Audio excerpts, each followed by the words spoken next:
पुराने criminal laws की जगह 3 नए क्रिमिनल लॉज 2024 में यहाँ लागू किए गए। जो सीआरपीसी थी उसकी जगह पे बीएनएसएस यहाँ लाया गया और बीएनएसएस में यहाँ कई महत्वपूर्ण यहाँ पर जो पुराना कानून था सीआरपीसी उसमें यहाँ कई परिवर्तन किए गए। धारा जो सबसे ज़्यादा परिवर्तन किया गया वो धाराओं में किया गया और एक महत्वपूर्ण परिवर्तन जिस पर आज हम चर्चा करने वाले हैं वो किया गया। जो सीआरपीसी की धारा 200 थी उसके अंतर्गत आप कोर्ट में यहाँ डायरेक्ट कंप्लेंट केस यहाँ फाइल करते थे, उसे यहाँ पर बीएनएसएस में 223 बीएनएसएस धारा में कर दिया गया। और उसमें एक महत्वपूर्ण परिवर्तन ये किया गया कि संज्ञान लेने से पहले कोर्ट जब भी यहाँ अपराध का संज्ञान लेगी तो उससे पहले अभियुक्त को यहाँ पर सुने जाने का मौका यहाँ दिया जाएगा। यानी कि संज्ञान होने से पहले, संज्ञान यहाँ हो नहीं सकता कंप्लेंट केस में जब तक कि अभियुक्त को ये मौका नहीं दिया जाए, उसे सुने जाने का मौका ना दिया जाए। तो ये महत्वपूर्ण परिवर्तन था क्योंकि कई मामलों में ये देखा गया था कि जो कंप्लेनेंट था वो केवल अपने पक्षों की बात यहाँ पर कोर्ट में रखता था और कई महत्वपूर्ण तथ्यों को यहाँ पर दस्तावेज़ों को छुपा लेता था।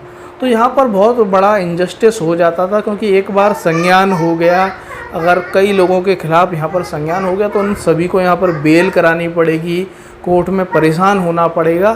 तो यदि शुरू में ही ये एक्यूज्ड को मौका दे दिया जाए तो एक्यूज्ड के पास यदि कुछ ऐसी यहाँ पर इंफॉर्मेशन, ऐसे कोई दस्तावेज हैं जो यहाँ बिल्कुल ये सिद्ध करने के लिए पर्याप्त हैं कि कंप्लेनेंट ने ये मुख्य तथ्य छुपाए हैं, झूठी कंप्लेंट फाइल की है, तो वो शुरू में ही यहाँ पर खारिज हो जाएगी, यहाँ पर संज्ञान उस पर नहीं हो पाएगा। तो यहाँ पर शुरू में ही यहाँ पर चीज़ें यदि सही चलेंगी तो यहाँ जो बेगुनाह हैं, ठीक है, बेगुनाह हैं जिन्हें झूठा फंसाने की कोशिश की जा रही है उन्हें बचाया जा सकेगा। इसीलिए प्रावधान लाया गया 223 बीएनएसएस में। इसमें स्पष्ट कहा गया कि संज्ञान होने से पहले, संज्ञान लेने से पहले मजिस्ट्रेट यहाँ पर जो अभियुक्त है, एक्यूज्ड है, उसे एक मौका देगा सुने जाने का। तो उसे नोटिस भेजा जाएगा कि आप इस पर क्या कहना चाहते हैं। लेकिन इस धारा में स्पष्ट तौर पे ये नहीं कहा गया था कि संज्ञान से पहले किस स्टेज पर यहाँ पर अभियुक्त को नोटिस दिया जाएगा। तो दोस्तों, केरला हाई कोर्ट के समक्ष भी यही प्रश्न आया एक मामले में यहाँ पर जैसे ही कंप्लेंट फाइल की गई तुरंत ही एक्यूज्ड को यहाँ पर नोटिस दे दिए गए। तो केरला हाई कोर्ट ने स्पष्ट तौर पे कहा कि ये यहाँ पर लेजिस्लेचर का ये इंटेंशन नहीं था, जिन्होंने ये कानून बनाया उसका ये इंटेंशन नहीं था। इससे जो मूल भावना है कंप्लेंट केस की वही नष्ट हो रही है क्योंकि अगर शुरू में ही इन्फॉर्मेशन दे दी जाएगी तो हो सकता है कंप्लेनेंट को डराया जाए, धमकाया जाए और इसके कुछ और भी नुकसान हो। तो ये यहाँ पर लेजिस्लेचर का ये इंटेंशन नहीं था।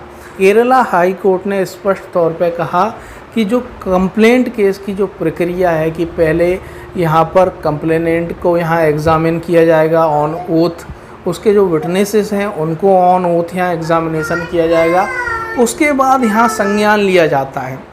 तो यहाँ पर संज्ञान लिए जाने से ठीक पहले यानी कि जो कंप्लेनेंट है और जो उसके विटनेसेस हैं उनका ऑन ओथ यहाँ एग्ज़ामिन हो जाएगा और उसके बाद जब संज्ञान लेने की यहाँ पर स्टेज आएगी तब यहाँ एक्यूज्ड को यहाँ नोटिस भेजा जाएगा, उसे सुनने जाने का मौका दिया जाएगा, लेकिन उससे पहले नहीं। तो ये महत्वपूर्ण बात है क्योंकि यहाँ अगर उस चीज़ को क्लियर ही लिख दिया जाता तो ये इतनी दिक्कत नहीं होती। क्योंकि हमारे यहाँ आगरा में भी तुरंत कंप्लेंट केस यहाँ फाइल होता है और नोटिस भेज दिए जाते हैं। अब थोड़ा परिवर्तन हो गया क्योंकि ये रूलिंग आई, तो कई जगह यहाँ पर ऐसा चल रहा है और इसीलिए इसे क्लियर किया जाना ज़रूरी था। और ये 2025 का महत्वपूर्ण फैसला है कि ठीक यहाँ पर कॉग्निजेंस होने के ठीक पहले ही ये नोटिस एक्यूज्ड को दिया जाएगा उसे सुने जाने का। यानी कि जो कंप्लेनेंट का यहाँ पर एग्ज़ामिन होने पर ऑन ओथ और उसके विटनेसेस का एग्जामिन ऑन ओथ होने पर जो मजिस्ट्रेट करता है उसके बाद ही यहाँ एक्यूज्ड को सुने जाने का मौका दिया जाएगा, जिसके लिए उसे नोटिस भेजे जाएंगे। तो दोस्तों कैसा लगा आपको ये वीडियो इन्फॉर्मेशन, आप हमें कमेंट बॉक्स में कमेंट करके ज़रूर बताएं।